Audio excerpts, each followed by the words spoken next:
Hey, it's your friendly neighborhood Gandalf here with another YouTube video. This will be the first of its kind, and more will come along the way. I just wanted to have a chat with you guys about what I believe to be the best fire setup end game, and also points in the game where fire needs to upgrade their gear, change their gear, that sort of stuff. We'll start at as early as level 5 and go all the way to level 150. So let's go ahead and get into it, shall we? So first things first, when you're going about level 5 or so, you're going to want to go to the bazaar. The bazaar is going to be your best friend until about level 60. It's going to be one of the most important and influential things that you can use to your target. Now, if you don't know where this is, I highly recommend learning where it is. It is in Old Town, which is in Wizard City, the one free part of the game. So you're going to want to go here, go to the bazaar, and then when you go in here, we're going to go ahead and we'll go with hats first. Basically, you're going to want to prioritize damage until you hit about level 30, and then I'll show you where you can actually pick up the next set of gear. So, we're going to go ahead and go bottom of the barrel. So if we go to level 5, you can see that most of it, you're going to want to prioritize health. At level 5, as damage, as you can see, is like an open palm. And open palm damage is flat damage. Flat damage is not too useful at any point in the game whatsoever, least of all early on. You're going to want to follow that change all the way across. You're going to want to keep your beginner wand, the one that gives you 5% accuracy, until you hit level 30. So then you're going to go ahead and then every 5 levels, I'd highly suggest going into here, hitting level twice, hitting school once, going to your school, going to the appropriate level. Like, let's just say I'm level 20, right? Go ahead and go find the highest damage piece of gear. Like, for level 20, the highest piece of damage gear that also gives a little bit of accuracy is Crocotep's Cow, I do believe. Yeah, it's Crocotep's Cow. So you're going to want to grab something like this. And this basic tip applies to all schools, is just until you hit level 30, you're going to want to go ahead and grab some piece of gear like this. And just make sure you increase every piece of gear every 5 levels or so. Now, if you don't have any gold, you can easily farm out gold by having somebody take you to like a high-end something, and then you can get some easy gold. You can pop by my stream at twitch.tv/thefladnag. Ask me, I'll probably take you somewhere like the end game of Lemuria, if you have membership, that sort of thing.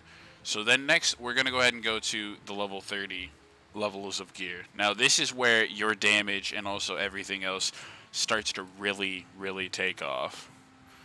You're going to want to focus on getting at least a piece of Senator's gear. If not, if you're willing to put in more time, you can always go for Zeus gear. I personally, whenever I was leveling up, I just focused on doing just Senator gear. And then sometimes I got Zeus gear, depending on how I was feeling. But you're going to want to go here to Mount Olympus. This is in Cyclops Lane. You're going to want to do the quest to unlock this.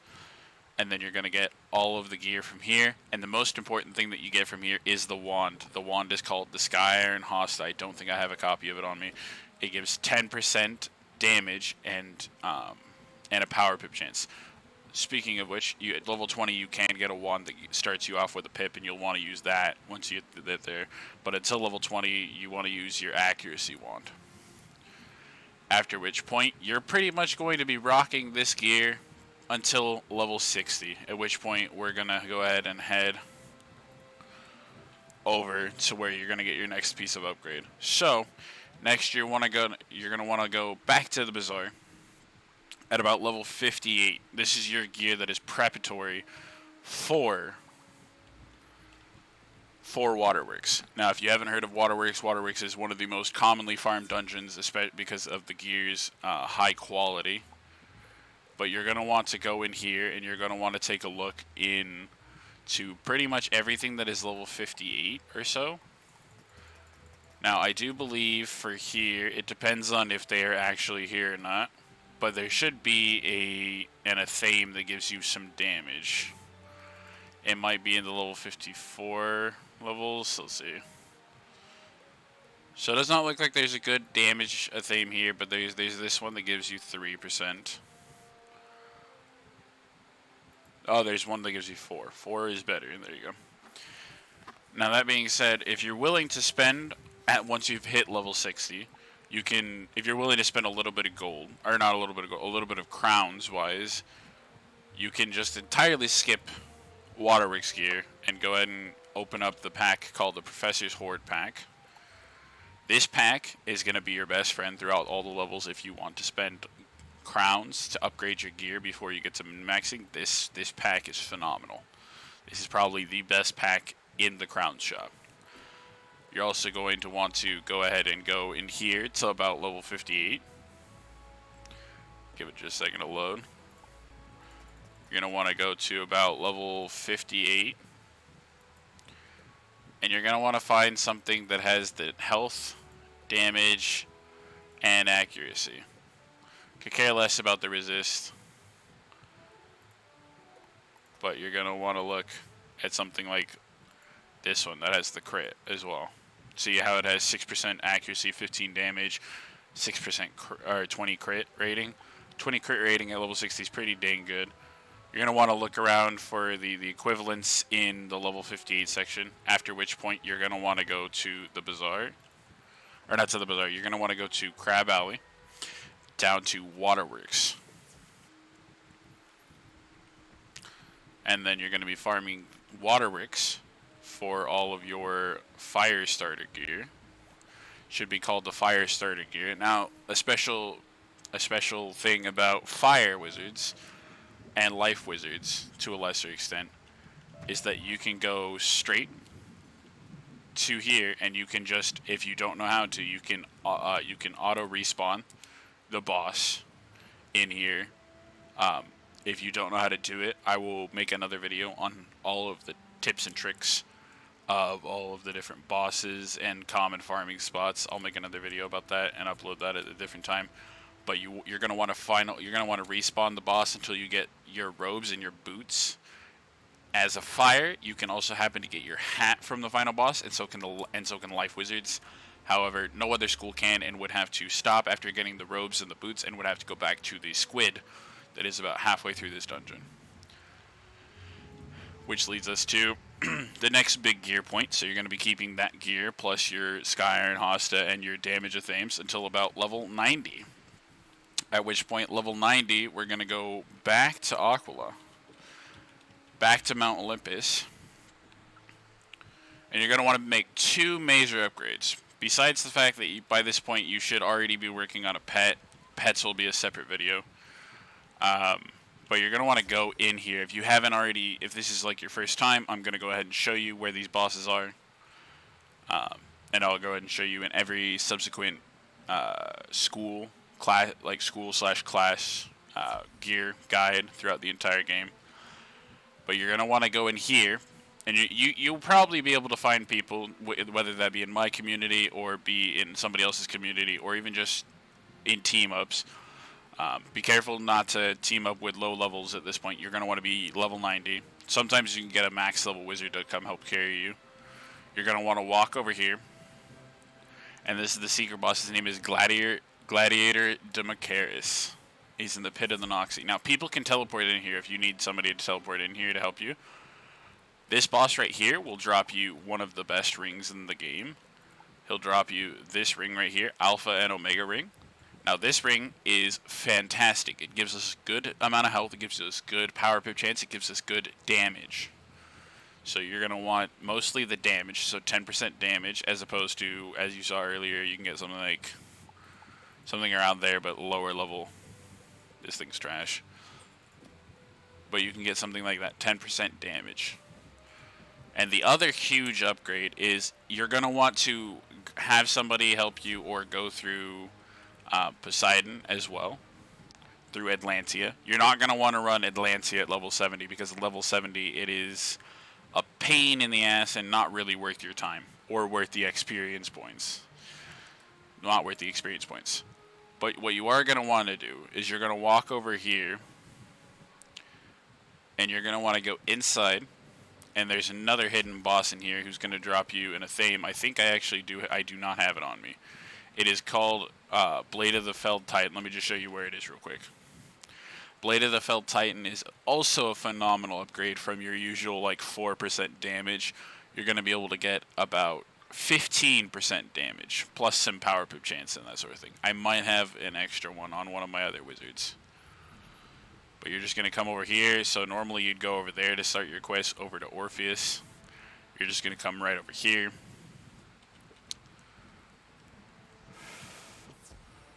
And you're going to do this boss. His name is Cronus. He also has a chance of dropping Hades' Wand, which at level 90 is pretty nasty. You wouldn't mind trading a little bit of damage for that amount of crit and pierce, but I would highly recommend, if you do have a little bit of crowns to spare, to try to get your corresponding school wand, which in this case for this video will be fire, for the Professor's Horde pack, or some other crowns gear wand that gives you a lot more damage than 10%. If you can't, then the crit and pierce is nice, but I would also still prefer Skyr and Hosta basically until you get into level 110s or so. At which point, we're going to go ahead and go to Darkmoor. Now, if you haven't heard of Darkmoor, Darkmoor is probably the most famous set of dungeons that this game has to offer, because it is oftentimes in a world where it is at a point in questing where you really, really start to dislike yourself and dislike the world, because it is so long. And so you're going to want a questing partner for the world, but also then you come back to Wizard City about halfway through, and you do Darkmoor. So nothing worthwhile drops in this first one. You're just going to have to run through it, and you're generally speaking going to want some help with it. Now, what the other things that are in here are, you have the tier 2 stuff, which the thing that's really super worthwhile here for min-maxing, and we'll come back to this, is the Talisman of the Daystar. This is beyond phenomenal, giving you 4% pierce, 4% resist, 35 crit, 215 health. The cards don't really matter. We're really here for the pierce and the resist. This amulet is beyond phenomenal for min-maxing at high levels. Now that is dropped by Shane Von Shane in this one, in the tier 2 Darkmoor. But most of what you're going to want is for a fire, I highly recommend getting all of your gear from Malistaire the Undying at the end of this dungeon. There will be a separate guide on how to do this with a higher level group and how to do it with a properly leveled group. Whenever my myth gets to that point, I'll make that video. But you're going to want to get it. It should be Hood of Malistaire's Ire, Robes of Malistaire's Ire, Boots of Malistaire's Ire. Those are the pieces of gear that you're looking for here. Generally speaking, you're not really going to get anything that feels super useful other than those 3 pieces of gear.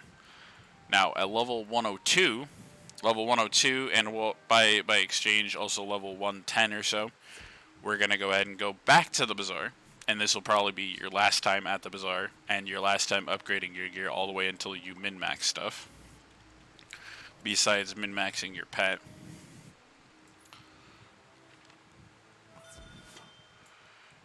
In that you can buy at level 102. This is one of the most phenomenal and important things, because at level 102 you can get this deck right here that gives you both crit and a pip. Now the crit and the pip is really, really good, because this allows you to start with potentially up to 5 pips, usually 4 pips at this level, and you will have crazy stats. At this point, you'll have really, really good damage, really, really good everything. And then also, by token, around this level, you should be able to pick up, I think, let me double check real quick. I think it's around level 102. Yeah, you can start to pick up wands that look like this one, that are better. So you'll have 2 more damage than a Skyrim Hosta and 4% pierce. You're going to want to pick up this wand right here. And this wand, you can just like slowly upgrade your wands as you continue to level up through the Bazaar. Basically, if you're not using a Professor's Horde pack one, just keep getting the ones that have pierce and damage, basically, as you continue through the levels until we reach level 150. Now, level 150, this is where I disagree with a lot of the community. A lot of the community will tell you to go and get Dragoon gear. Now, I find Dragoon to be one of the most painful and useless things in this game. Its inclusion was good for the time, but I think that now it is beyond in the past. So if you want to do Dragoon gear and follow what everybody else says is a good idea, you would go over here. There's a little entrance right here down to the Dragoon sewers, and then you can look at other guides on how to do that. That's not what you're here for, though. What you're here for is Gandalf's patent pending great stats. We have 8k health, 180 damage, 26 resist, 32% accuracy, 613 crit, 236 block, 40% pierce, with 100 power pip chance. So that means with this build, you have 100% accuracy, 100% power pip chance with 40% pierce and 180 damage. Now you might be thinking, Gandalf, how do you do that?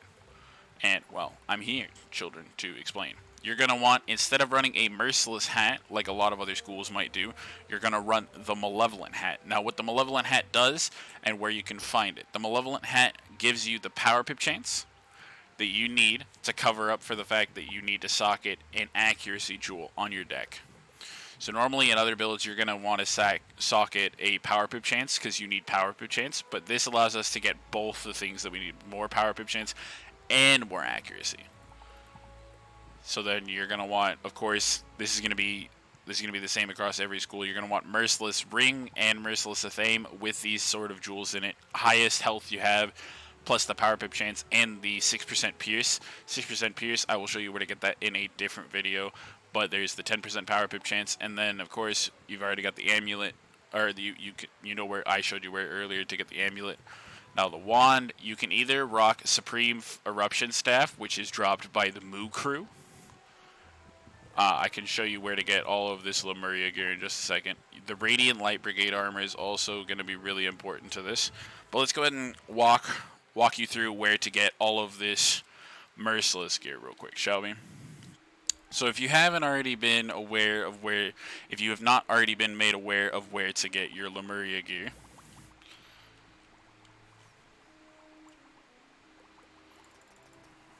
you're going to head over to Lemuria. The robe is the only part that you're going to go to a different world than Lemuria for most of your gear.